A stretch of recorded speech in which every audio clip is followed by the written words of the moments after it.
आज रानात काम चालू होतं, मध्ये फवारा मारायचं तणनाशक, कारण नवीन जे टोमॅटो आहेत त्याच्यात गवत वाढले. 2 वेळेस खुरपलं पण गवत काही कमी नाही. सगळ्यांना श्री स्वामी समर्थ. स्वागत आहे तुमचं माझ्या एका नवीन छान अशा गावाकडच्या व्हिडिओमध्ये. वातावरण कसं झालं बघा, फवारा मारायला सुरुवात केली की लगेच पाऊस चालू झाला. कसा हा पाऊस हे बघा. थोडंसं शेळ्यांना आधी वैरण आणून ठेवली तर त्या ह्याच्यात वेळ गेला, तर लगेचच पावसाने सुरुवात केली. पण कसंही करून आम्हाला आज दिवसभरात हा फवारा पूर्ण करायचा आहे, कारण दुसरी कामं आहेत, गणपती आलेले आहेत, त्याची तयारी करायची आहे.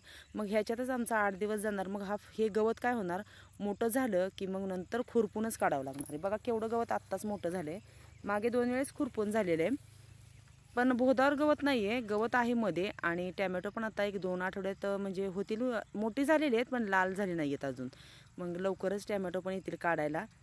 आमची चालू आहे घरातली आवरावरी. थोडं जसा वेळ मिळेल रानातल्या कामातून तसा आम्ही घर आवरून घेतोय, कारण सारवायचं असल्यामुळे आत्याला आमच्या आहे ना पूर्ण 1 दिवस तरी सारवायला लागणार आहे. हे बघा इकडे सुरुवात केली. इकडची एक आतली रूम आहे. तिकडे काय होतं, जास्त म्हणजे हे होत नाही, सारवलं जात नाही. कधीतरीच आम्ही जे म्हणजे असं काय सणवार असेल तरच तिकडून सारवून घ्यायचं. हे सगळं सारवायचं. एक घमेलं भरून आत्याने शेण ठेवलंय आणि इकडे मामा आराम करतायत. मी गेले ते जरा बाहेर, मला ह्याची फुलाची पानं, फळांची पानं, पेरू वगैरे घेऊन यायचं होतं.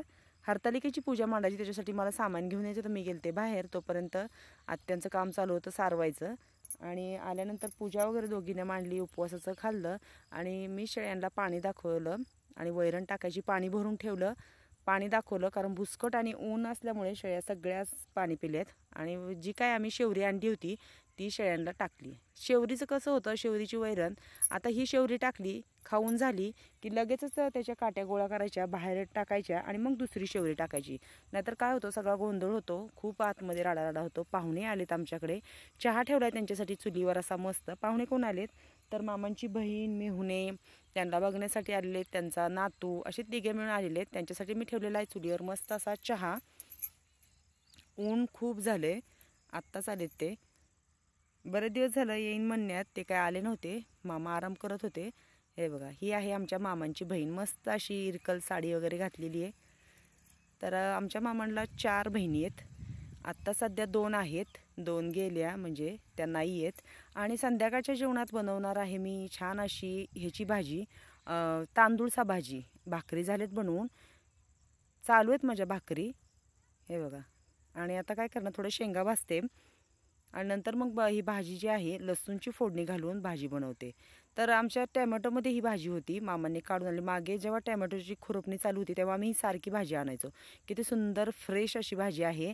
आत्याने काय केलं, आणून निवडून धुवून ठेवली होती. मी काय केलं, कढईमध्ये तेल घातलं, भरपूर सारा लसूण घातला. लसूण थोडासा परतल्यानंतर त्याच्यात ही भाजी धुतलेली घातली. आणि भाजीत मीठ काय करते मी, नंतर थोडीशी भाजी शिजून कमी झाली की मग घालते. कारण काय होतं, आधीच घातलं मीठ की भाजी खारट होते. कारण ही भाजी थोडी शिजून कमी होते, मग ती भाजी नंतर काय होती, खारट होती. म्हणून मीठ नंतर घालायचं. आणि शेंगदाण्याचं मोठं कूट, अशी बनवतो आम्ही तांदूळचा भाजी. गावाकडे अशा मस्त भाज्या असतात, पात्रची भाजी, चिगळची भाजी, कुंजीर, अशा सगळ्या रानभाज्या असतात. खूप छान या भाज्या चवीला लागतात, कारण ताज्या असतात.